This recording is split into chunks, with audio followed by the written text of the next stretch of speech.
अस्सलाम वालेकुम viewers, Rahman Ahmad channel की जानिब से खुश आमदीद। उम्मीद है कि आप सब खैरियत से होंगे।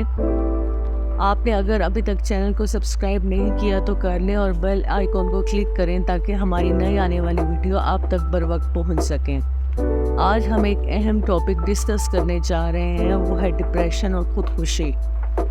आप सबको जैसे कि पता है कि स्विट्ज़रलैंड एक बहुत खूबसूरत मुल्क है और वहाँ के लोगों ने बहुत तरक्की की है, लेकिन वहाँ पर एक परेशान कुन बात ये है कि वहाँ की हुकूमत ने एक सुसाइड मशीन बनाई है और उसके ज़रिए कोई भी इंसान जो है वो ख़ुदकुशी कर सकता है और उन्होंने उस मशीन को पास भी कर दिया है।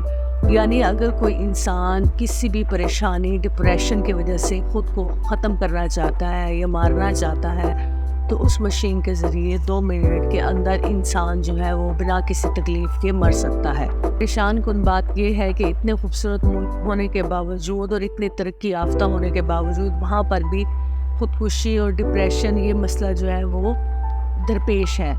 लेकिन अगर देखा जाए कि इतने खूबसूरत मुल्क में इस तरह के मसले मसाइल हैं और हुकूमत ने उसके लिए एक स्टैंड लिया हुआ है, तो हमारे पाकिस्तान जैसे तरक्की पजीर मुल्क में तो ये मसला आम है। तो हमें फ़ख्र करना चाहिए कि हम मुसलमान हैं और मुसलमान होने के नाते अल्लाह ताला ने हम पर ख़ुदकुशी को हराम करार दिया है।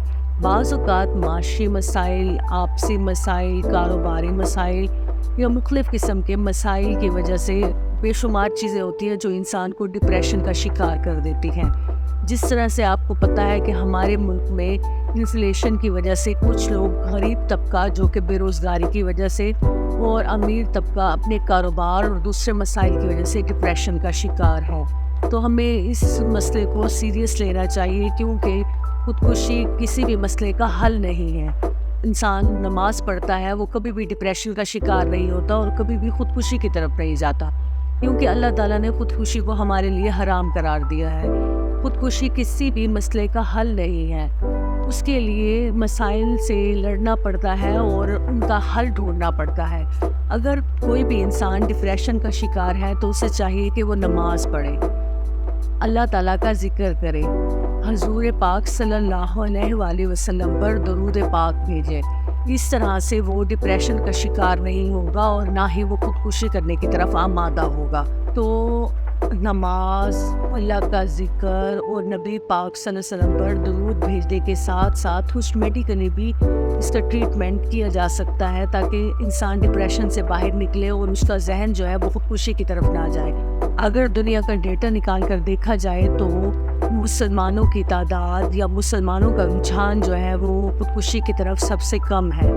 तो अल्लाह ताला ने फरमाया है कि मुसलमानों, अल्लाह की रहमत से मायूस मत हो। जब इंसान अल्लाह की रहमत से मायूस नहीं होता तो वो अपने मसाइल का हल ढूंढता है और कोशिश करता है कि अपने मसाइल को हल करे। इसके अलावा मार्केट में बहुत अच्छी मेडिसिन मौजूद हैं जो कि दिमाग को रिलैक्स करती है और उससे सारा डिप्रेशन जो है दूर हो जाता है। जब इंसान का डिप्रेशन दूर होता है तो वो उसका जहन जो है वो ख़ुदकुशी की तरफ नहीं जाता। इसके अलावा अपने माइंड को कुदरती तौर पर रिलैक्स करने के लिए अच्छी बातें जहन में सोचनी चाहिए और अपने मसाइल का हल निकालना चाहिए ताकि इंसान जो है वो उसका रुझान ख़ुदकुशी की तरफ कम जाए। इसके अलावा इसका एक हल ये भी है कि अच्छी नींद ली जाए। जब इंसान की नींद अच्छी होती है, यानी कि वो पुरसुकून नींद हासिल करता है, तो उसका डिप्रेशन काफ़ी हद तक कम हो जाता है। इंशाल्लाह हमारी आने वाली नेक्स्ट वीडियो जो है वो पुरसुकून नींद से मुतल्लिक है, उससे भी आपको उस वीडियो से बहुत फ़ायदा हासिल होगा। तो इस वीडियो को लाइक करें, शेयर करें और ज़्यादा से ज़्यादा लोगों तक पहुँचाएँ ताकि और लोग भी इस वीडियो को देख सकें और इससे फ़ायदा हासिल कर सकें। बहुत शुक्रिया।